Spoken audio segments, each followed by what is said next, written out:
जमहूरियत तेरी मजहब को लड़ाना, कमजोर को दबा के उन पे जुल्म ढाना, फिरौनियत ये तेरी बेनकाब करेंगे, मजलूमों के दिफा के हम असबाब करेंगे।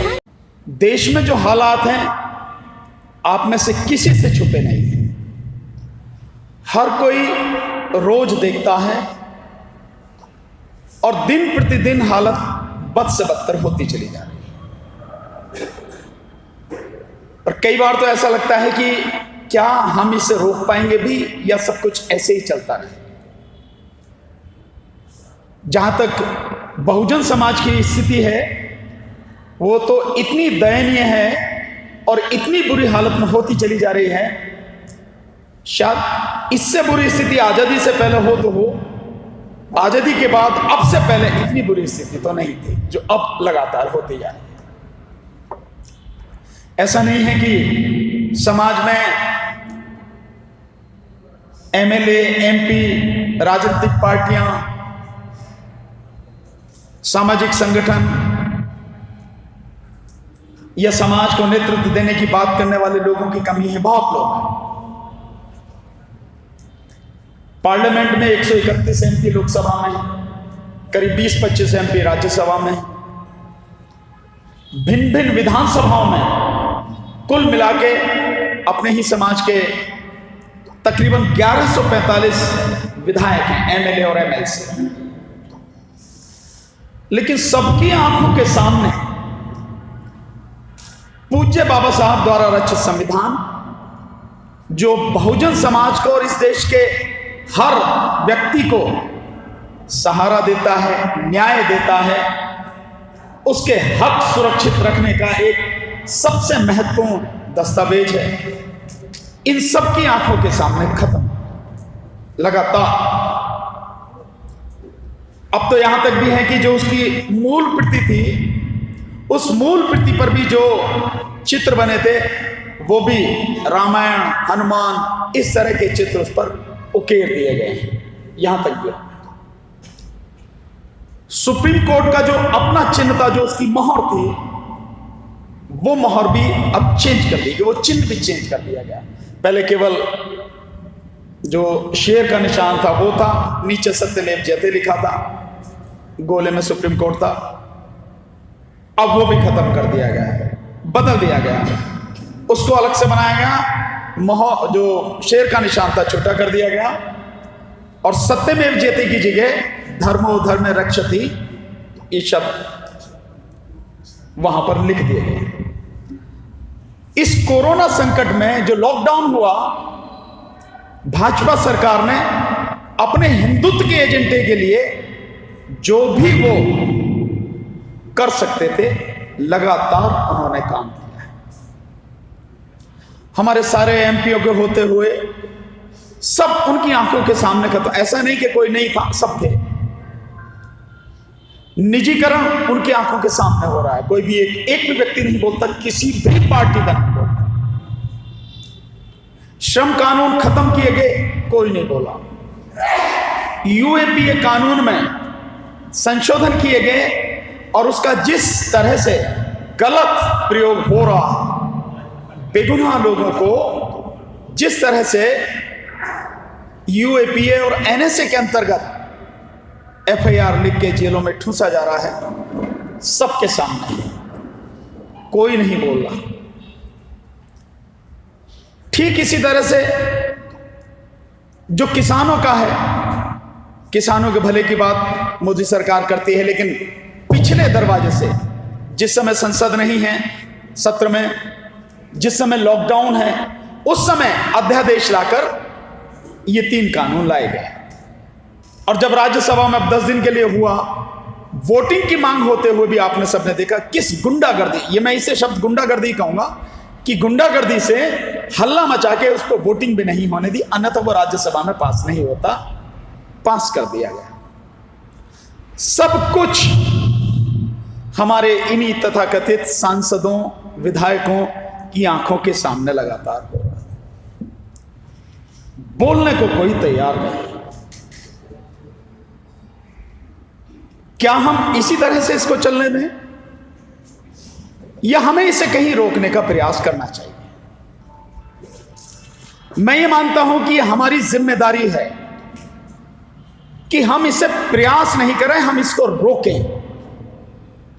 अगर नहीं रोका गया तो आने वाला समय इतना भयानक होगा कि हो सकता है हम अपने बच्चों की दुर्गति अपनी आंखों के सामने देखें।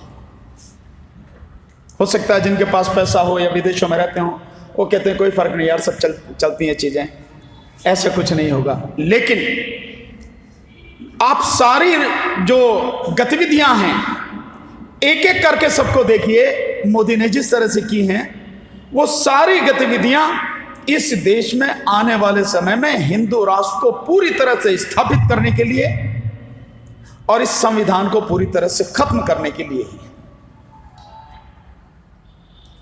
देश में जो हमारी सेनाएं हैं, तीनों सेना अलग अलग, वायुसेना अलग, थल सेना अलग, नौसेना अलग, तीनों का सुप्रीम कमांडर राष्ट्रपति प्रेसिडेंट। लेकिन इस मोदी सरकार ने ये जो इस बार 15 अगस्त गया है उसके बाद तीनों सेनाओं के ऊपर एक चीफ ऑफ डिफेंस स्टाफ बैठा दिया और उसको प्रधानमंत्री के प्रति जिम्मेदार बना दिया। तो कानूनी रूप से अगर देखा जाए तो संविधान को इस स्तर पर खत्म कर दिया, क्योंकि संविधान के अनुसार तीनों सेनाओं का जो प्रमुख सेनापति है वो राष्ट्रपति है। लेकिन जब आपने एक बैठा दिया और उसको प्रधानमंत्री के प्रति उत्तरदायी कर दिया तो अब सेनाएं राष्ट्रपति के हाथ में नहीं है, प्रधानमंत्री के हाथ में है। आप एक मिनट को सोचिए कि प्रधानमंत्री को तीनों सेनाएं अपने हाथ में लेने की क्या जरूरत है?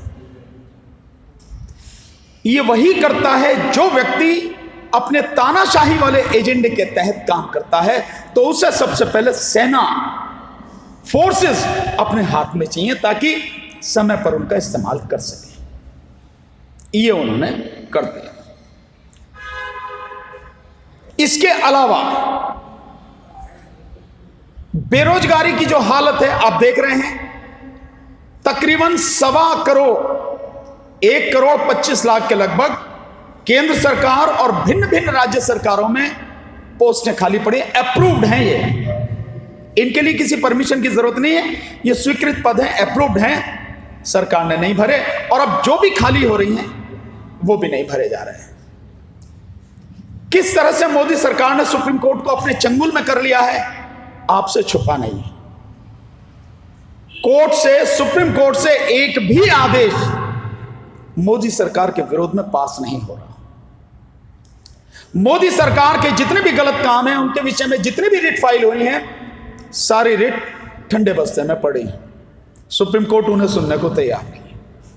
अगर किसी को सुनना भी पड़े तो भी उस पर फैसला सरकार के विरोध में नहीं आता। लेकिन कहीं भी कोई भी बोलने को तैयार नहीं है। स्थिति इतनी भयानक है। और मैं ये मानता हूं कि जब सारी संस्थाएं खत्म हो जाएं, संवैधानिक संस्थाएं एक एक करके सब खत्म हो गई, आप एक एक कर जानते हैं, चाहे वो इलेक्शन कमीशन हो, वो गुलाम की तरह काम करता है मोदी के, चाहे वो सीवीसी हो, चाहे सीबीआई हो, चाहे इनकम टैक्स हो, चाहे सीएजी हो, चाहे सुप्रीम कोर्ट हो, सब जैसे मोदी चाहता है वैसे सारे काम हो रहे हैं। अगर आप चाहो भी तो भी कहीं से आपको न्याय या यूं कहो कि सही फैसला मिल नहीं सकता। उनके हिसाब से सारी चीजें हो रही हैं। तो जब सब कुछ खत्म हो जाए, जहां आप आवाज उठा सकते हो या उम्मीद कर सकते हो कि यहां से न्याय मिलना चाहिए, यहां आवाज सुनी जानी चाहिए, बात सुनी जानी चाहिए, जब सब खत्म हो जाए तो रास्ता क्या बचता है?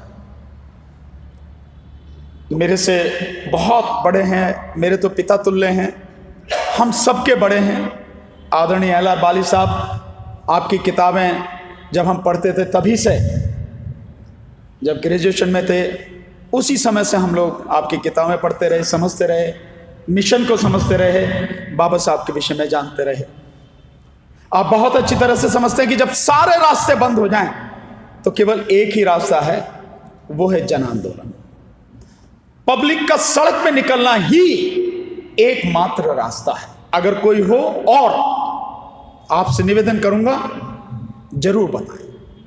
पर मेरा जितना अध्ययन है, मैंने जितनी गहनता से चिंतन मनन किया है, सोचा है, मेरी समझ में यही रास्ता है। जब सब कुछ खत्म हो गया, सारे नेता बिक गए, गुलाम हो गए, जिस पार्टी के हैं उस पार्टी के बंधुआ मजदूर हो गए, उनकी आंखों के सामने 10% आरक्षण सवर्णों का पास हो गया, उनके सबके रहते, सब सामने ही थे, कोई ऐसा नहीं था कि कोई बाहर हो। तो तब एक ही रास्ता है, जन आंदोलन। और इस सबकी मार जो पड़नी है वो जनता पर ही पड़नी है। नेताओं का कुछ नहीं बिगड़ता। नेता किसी पार्टी का हो, पक्ष का हो, विपक्ष का हो, वो अपने आप मैनेज करते हैं, उनका कुछ नहीं बिगड़ता।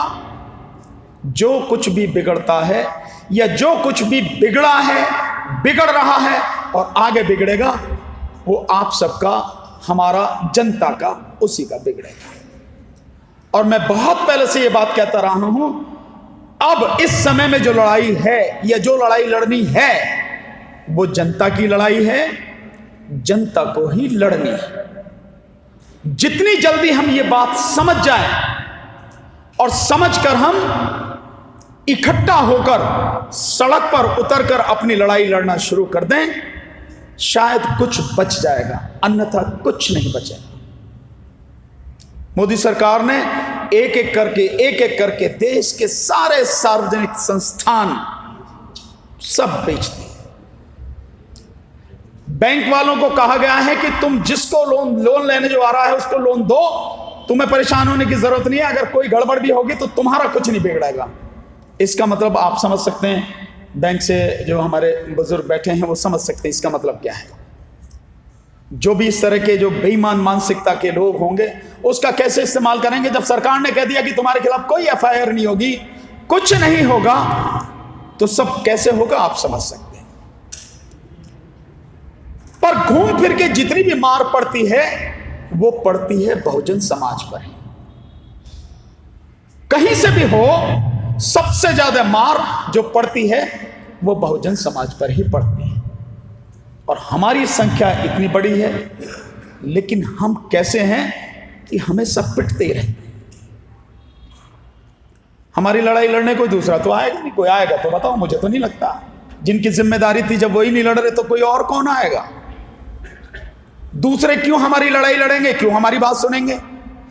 हमारी लड़ाई तो हम ही को लड़नी है। हम जितनी जल्दी ये बात समझ जाएं और जितनी जल्दी इस लड़ाई को लड़ने के लिए तैयार होकर इस पर काम करना शुरू कर दें, उतना ही हमारे लिए बेहतर है। एक केस हुआ, पूरे देश में हल्ला मचा, हाथरस वाला कांड। लेकिन आपको मालूम है एनसीआरबी का जो डाटा है उसी के हिसाब से ऐसे केस हर दिन 150 होते हैं हमारे समाज पर। 150। कहां कहां भागा जाएगा, कहां कहां आप जा सकेंगे, किस किस की रक्षा कर सकेंगे। स्वाभाविक है कि ऐसा एक माहौल क्रिएट होना चाहिए, एक ऐसी व्यवस्था बननी चाहिए, पूरे समाज को इकट्ठा होकर एक ऐसा संगठन और योजना बनानी चाहिए कि कहीं कुछ भी होने की कोई हिम्मत ही ना कर सके, ऐसा हो ही ना सके। हो भी तो उसको जो है जितना हो सकता है रोका जा सके, हमें करना पड़ेगा। अगर रुक सकता तो पुलिस रोक सकती तो रोक लेती, रुका तो है नहीं, बल्कि पुलिस ही करवाती है। हाथरस में आपने देखा किस तरह से पूरे 4 दिन पुलिस ने पूरे गांव को किले बना के रखा, किसी को जाने नहीं दिया, और उन 4 दिन में सब कुछ मैनेज कर लिया। उस परिवार को धमका भी दिया, डरा भी दिया, पैसे का लालच भी दे दिया, सबूत भी सारे खत्म कर दिए। सब हमारी आंखों के सामने हो रहा है। कौन लड़ेगा हमारी लड़ाई? मेरा मानना यह है कि ये जो हमारी लड़ाई है ये हम ही को लड़नी पड़ेगी, और लड़ाई हमें 2-3 स्तर पर लड़नी पड़ेगी। पहली लड़ाई इस मोदी सरकार को जड़ से उखाड़ फेंकने की लड़ाई हमें लड़नी पड़ेगी। इस बात की परवाह नहीं करना और इस बात की चिंता भी नहीं करना कि सब कुछ उनके हाथ में, सब कुछ उनके हाथ में न था, न है, न ही कभी होगा। और इस धरती से अच्छे अच्छे 30 मार्क हाँ इसी मिट्टी में मिल गए। ये तो किस खेत की बोली है, कौन सी औकात है। बशर्ते हमें अपने अंदर का डर, अपने अंदर की झिझक वो निकालनी पड़ेगी। संघर्ष होगा, उसमें जान माल की हानि भी होगी। आप इससे नुकसान से बिल्कुल किनारा नहीं कर सकते, मना नहीं कर सकते, होगा।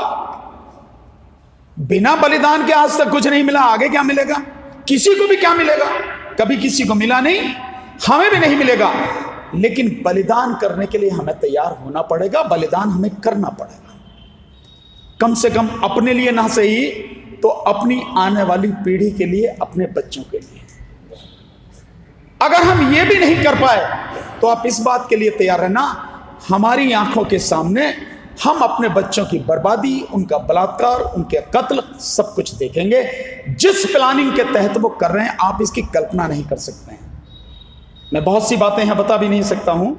बहुत सी बातें ऐसी हैं जब जो संगठन बनता है, जो वफादार और बहुत समर्पित साथी होते हैं, ईमानदार साथी होते हैं, जिनके बीच में बात रहती है वो वहां करी जाती है। लेकिन मैं आपको सिर्फ इतना आगाह कर रहा हूं, जितनी खतरनाक उनकी प्लानिंग है और जिस पर वो एक एक कदम चल रहे हैं, हमारी कल्पना से परे है।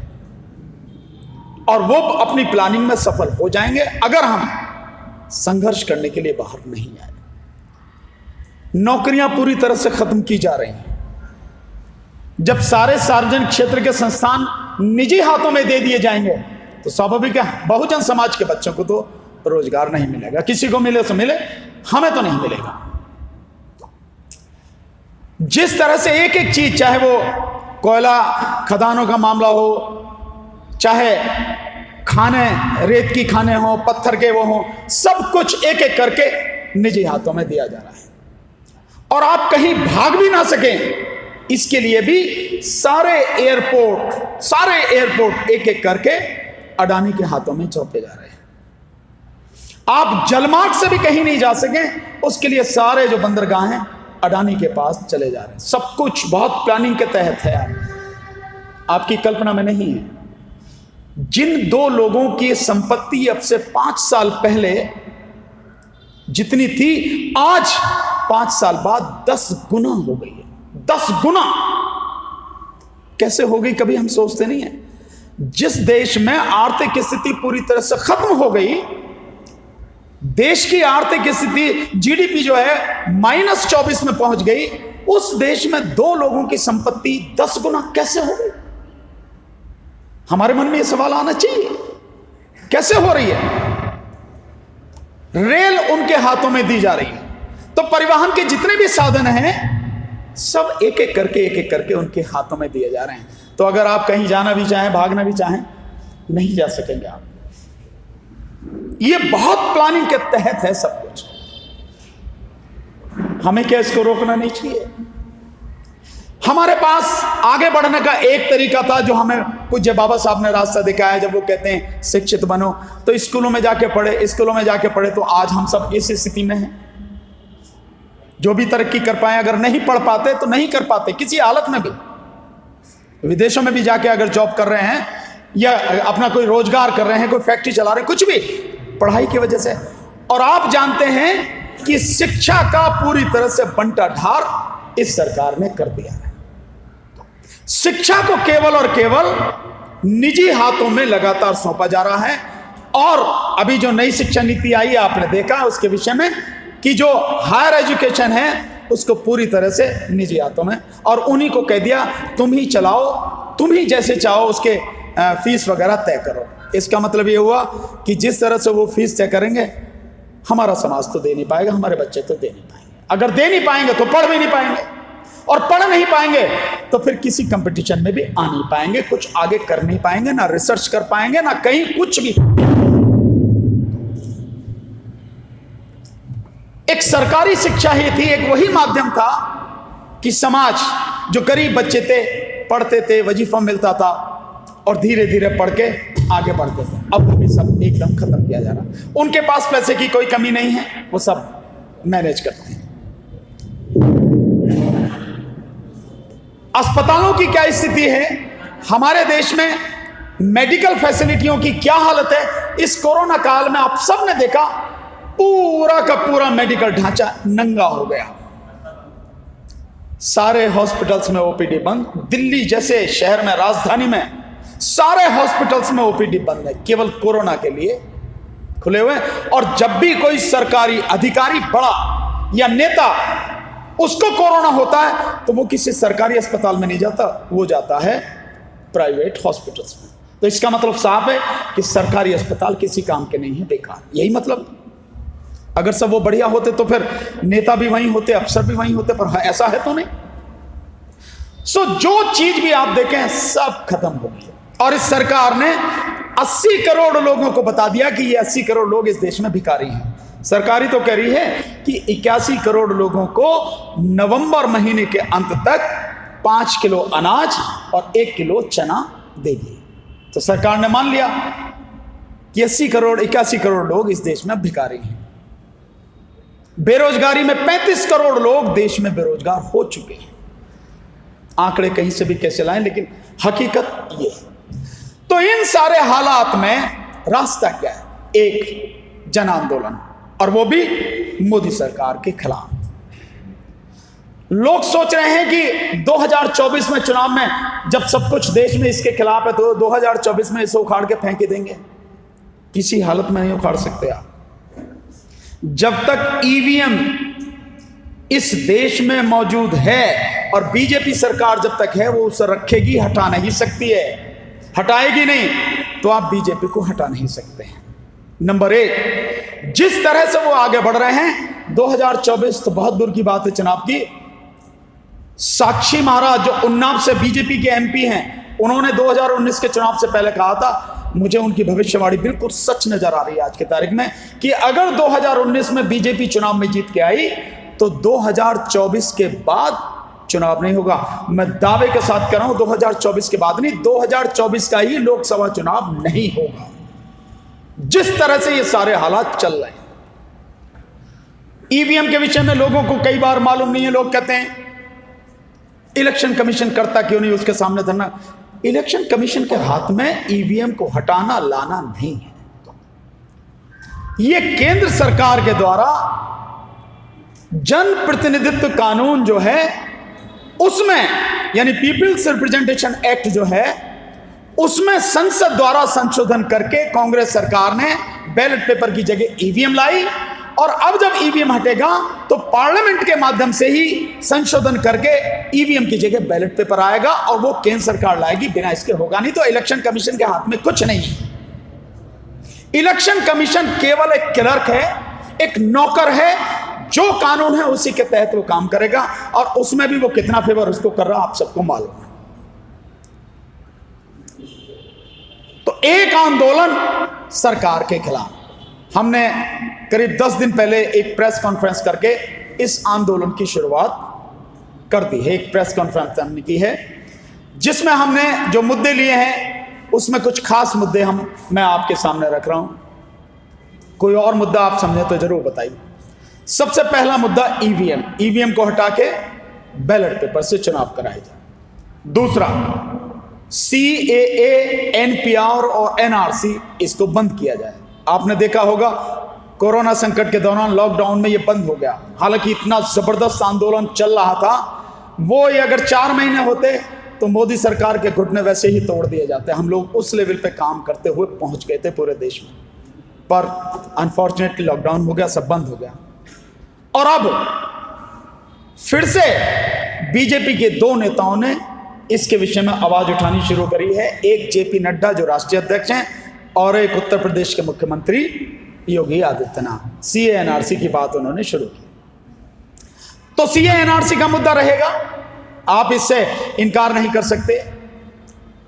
तीसरा, जो यूएपीए यानी अनलॉफुल एक्टिविटीज प्रिवेंशन एक्ट, जो संशोधन इस सरकार ने आते ही किया 90 दिन के अंदर अंदर, और जो एनएसए कानून है, जो गुंडा एक्ट है, इनका जिस तरह से मिसयूज किया जा रहा है, इस कानून को खत्म किया जाए, ये एक हमारा मुद्दा है। निजीकरण, इसको पूरी तरह से बंद किया जाए।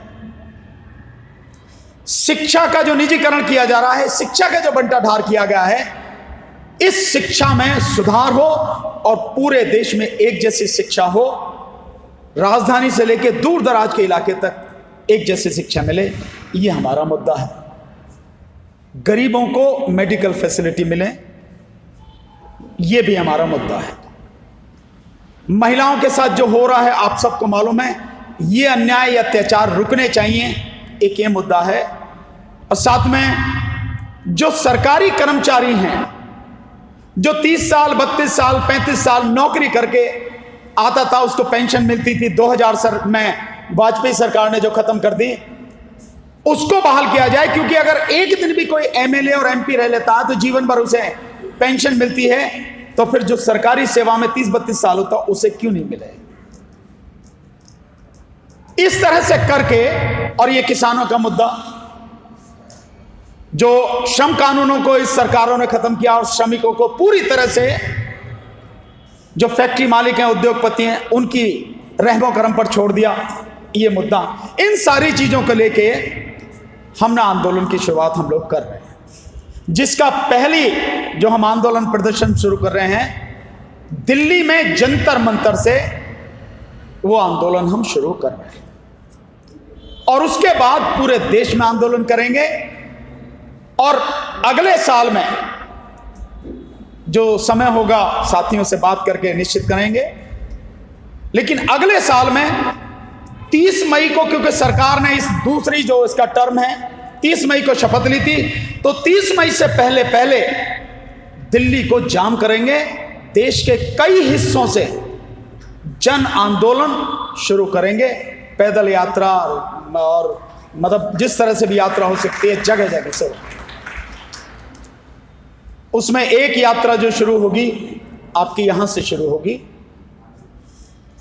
पंजाब से शुरू होगी, और पंजाब में वो जहां शहीद आजम भगत सिंह जी की जो समाधि है, जहां उनका अंतिम संस्कार हुआ था, वहां से हम लोग करने का हमारा विचार है। बाकी और जगह जगह हैं, एक बाबा साहब की दीक्षा भूमि नागपुर से होगा, एक बॉम्बे से होगा। इस तरह से हमने कई पॉइंट्स जो हैं उसमें किए हैं।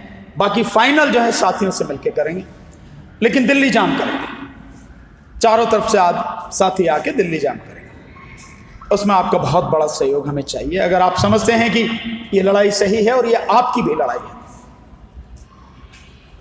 इसके अलावा, इस सरकार को उखाड़ने के अलावा एक और एजेंडा है जिसके तहत हम काम कर रहे हैं, और यहां आने का मेरा वो भी मकसद है। मान्यवर साहब काशीराम जी की यह जन्मभूमि है पंजाब, कर्मभूमि भी है। बहुत कस के उन्होंने काम किया, हम सब उनके ऋणी हैं, कभी उनका ऋण नहीं उतार पाएंगे। तमाम जीवन उन्होंने हमारे लिए लगा दिया, और उनके कर्मों की वजह से हमें सफलता भी मिली। उत्तर प्रदेश में 21% आबादी शेड्यूल कास्ट की है, 21%। राम जी की रणनीति से, साथियों के हौसले और सहयोग से 4 बार उत्तर प्रदेश में बहुजन समाज की सरकार बनी। कैसे हुआ, वो कैसे चली ना चली, इस बात को हम अभी एक साइड में रखते हैं, उससे हमें लेना देना नहीं। लेकिन 21% होते हुए भी वहां हमने 4 बार सरकार बनाई। पंजाब, भारत में सबसे ज्यादा आबादी इसी प्रदेश में है हमारी। मेरी जानकारी में तो 35% है, पर मुझे अभी जलंधर में कोई, वहां पे लुधियाना में कोई साथी बता रहे थे कि नहीं, हमारी आबादी 42% है। पर अगर मैं विधानसभा की सीटों के हिसाब से देखूं तो यहां पर 117 विधानसभा की सीटें हैं, 34 सीटें रिजर्व हैं। उसका रेशियो अगर निकालें तो 33% हमारी आबादी यहां पर है, अगर उस रेशियो से निकालें। बाकी आप मेरे बुजुर्ग बड़े जो यहाँ लगातार काम करते हैं, समाज में काम करते हैं, उनको सब मालूम है। आदरणीय LR बाली साहब को जरूर ये सारी मालूम होगी कि क्या हमारी स्ट्रेंथ है।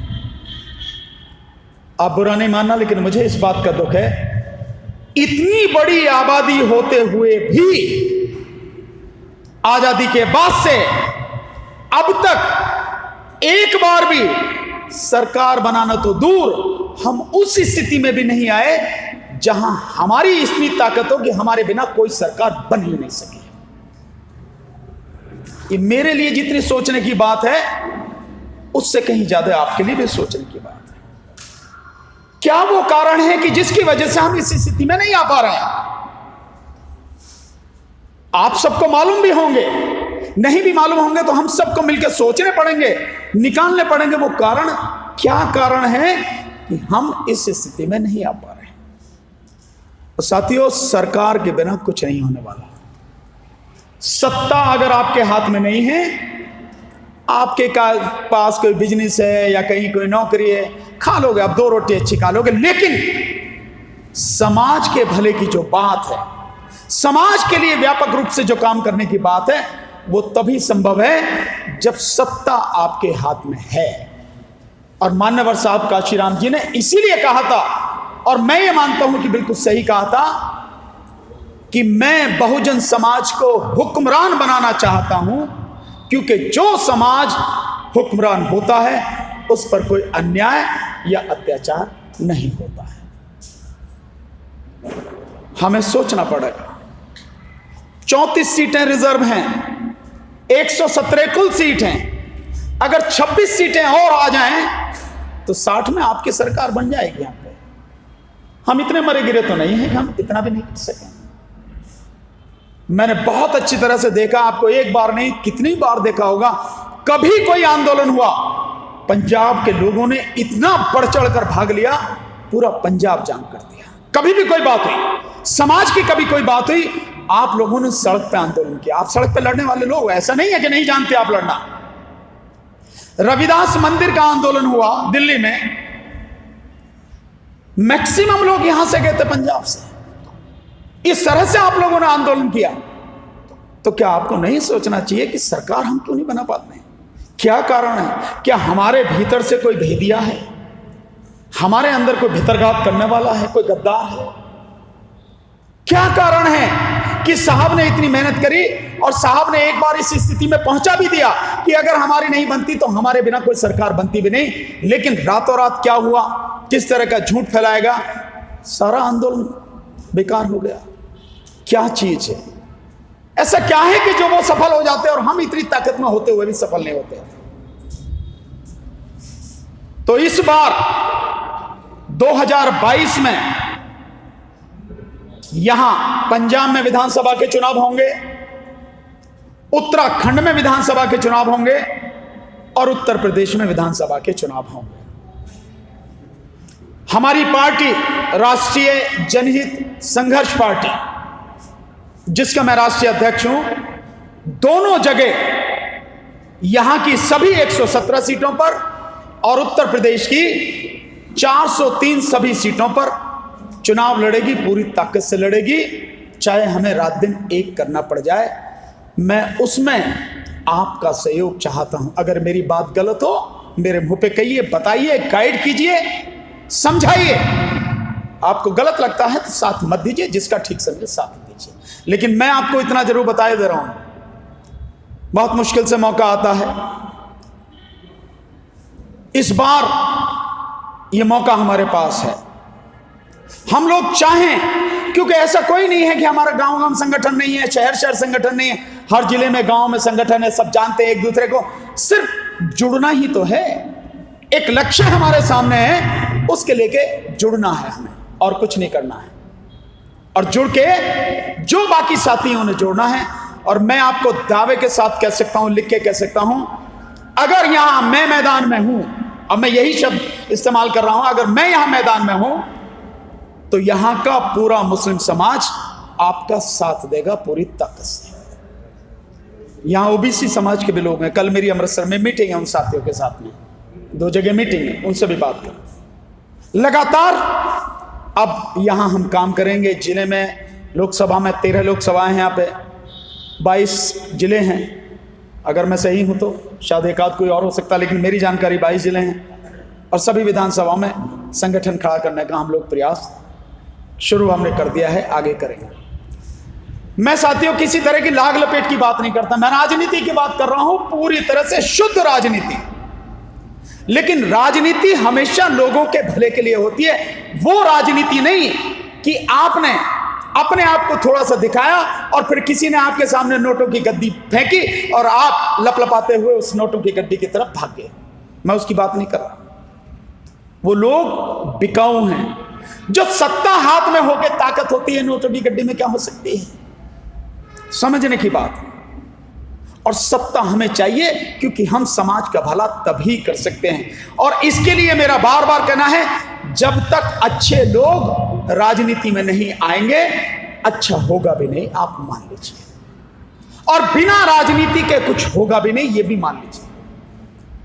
हमसे लोग कहते हैं, और कहना लोगों का सही भी है, हम भी मानते हैं इस बात को, आप सब लोगों को जोड़िए, इकट्ठा कीजिए, अकेले अकेले किसी की कोई ताकत नहीं। सच है ये बात। सब लोग इकट्ठे हो जाएं तो इससे बढ़िया तो कोई बात ही नहीं है। हमने प्रयास भी किया, 3 साल पहले हमने प्रयास किया, जिसमें जब हमने 2 दिन की अंबेडकर भवन दिल्ली में मीटिंग रखी, सेमिनार रखा, 28 राजनीतिक पार्टियां और सामाजिक संगठन उसमें शामिल हुए। सबने मिलके कहा भी मिलके काम करेंगे। फिर 2 और मीटिंग हमने दिल्ली में की और फिर चौथी मीटिंग फाइनल नागपुर में हुई। वहां घोषणा हुई नेशनल बहुजन अलायंस, राष्ट्रीय बहुजन गठबंधन। उस दिन, जिस दिन नागपुर में घोषणा हुई, 10 राजनीतिक पार्टियां, 10 सामाजिक संगठन उसमें शामिल थे। लेकिन बाद में सब बिखर गया, कोई किसी की खबर ही नहीं ले रहा। मैंने एक बात उनसे कही थी कि जब हम कर रहे हैं और एक अलायंस हमने बनाया और समाज को इसकी पता लगनी चाहिए कि भाई अपना कोई अलायंस बना है, कुछ पार्टियां इकट्ठी हुई हैं, गठबंधन हुआ है, उसके लिए मिलकर दिल्ली में एक जबरदस्त प्रोग्राम करते हैं, पब्लिसिटी करते हैं, ताकि समाज में मैसेज जाए। क्योंकि वोट तो समाज को देनी है, जनता को देनी है। हम लोग तो ये प्रयास ही कर सकते हैं संगठन बनाने का, और समाज को जब तक पता नहीं होगा, उसे विश्वास नहीं जगेगा, तब तक कैसे आपके साथ में आएगा। साथियों ने मना कर दिया, नहीं, जो जहां है वो अपना काम करे। ऐसा तो होता नहीं।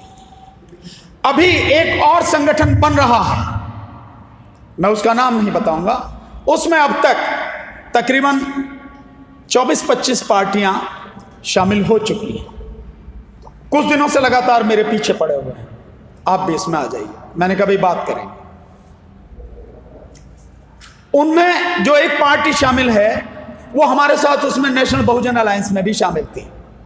उनके राष्ट्रीय अध्यक्ष, उनका फोन आया, ये गठबंधन बनना है, आप भी आ जाइए, अच्छा रहेगा, सब मिलके तो करेंगे तो कुछ हो जाएगा, नहीं तो ऐसा नहीं होगा। और सब मिलके करेंगे तो कम से कम इस स्थिति में पहुंच जाएंगे कि किसी से जो है कुछ तो सौदेबाजी कर सकेंगे, कुछ सीटें तो ले सकेंगे, किसी के साथ शामिल हो सकेंगे। अब आप मेरी बात समझने की कोशिश कीजिए। ये जो बात अब मैं आपको बताने जा रहा हूं, उनका कहना है कि सब मिल जाएंगे तो फिर कहीं ना कहीं किसी के साथ में बात कर पाएंगे, ऐसी स्थिति में हम आ जाएंगे और कुछ सीटें, 1-1, 2-2 सीटें लेके, और कम से कम कुछ तो एंट्री शुरू होगी। यही मेरा माथा थमका।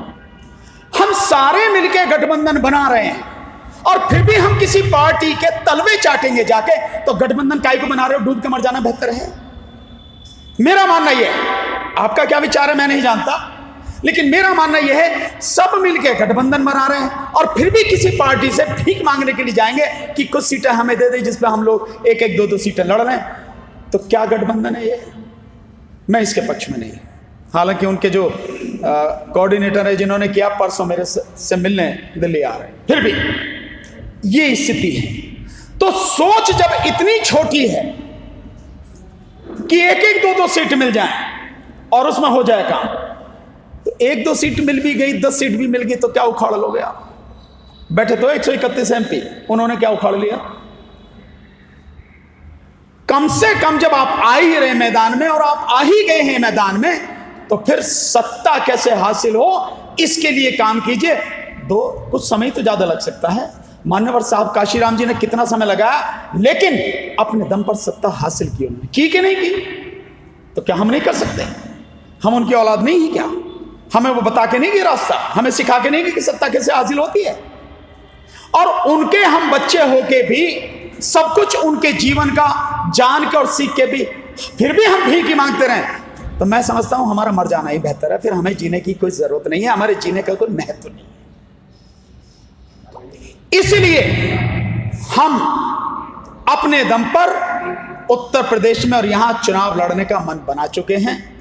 अगर आपको लगता है हम सही लोग हैं, हमारी टीम सही है, हम बिना डरे ईमानदारी से समाज के लिए काम कर रहे हैं या कर सकते हैं, तो आपसे यही निवेदन है, हमारा साथ दीजिए।